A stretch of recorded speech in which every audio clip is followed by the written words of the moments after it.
Hello, everyone. This is our Hawaiian Volcano summary for August 8th, 2024. On Kīlauea, earthquake rates have remained low following the intrusion from July 22nd to 25th.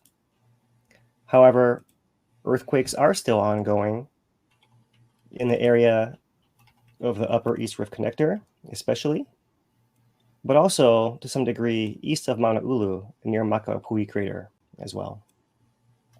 These are the earthquakes over the last week, plotted by depth.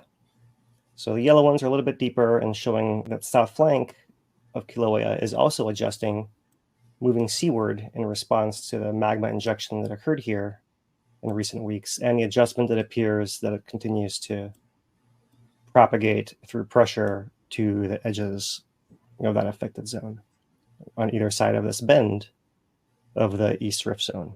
So we're calling this the Upper East Rift, and this right here is the Middle East Rift. And those are the areas that are currently showing the most movement. Looking at the tilt meters, at the summit, Uekahuna, we're seeing a fairly steady climb of inflation. And this is the deflation that occurred coincident with that intrusion on that Upper East Rift and Middle East Rift. So since that occurred, we've been recovering and resuming here. It's not just the summit. The GPS signals out in the rift zone are also showing continued uplift and translation, especially to the south, on the south flank there, showing that the situation is still dynamic with magma still moving into that area, and we actually have inflation on both of those sites at present.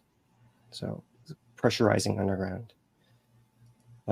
The situation is still dynamic in Kīlauea. The magma is fairly quietly progressing into the Middle East Rift there, causing these ground deformation signals. But otherwise, you'd expect renewed earthquake pulses at some point if pressure refocuses in any particular area. So we'll wait to see what happens next on Kīlauea.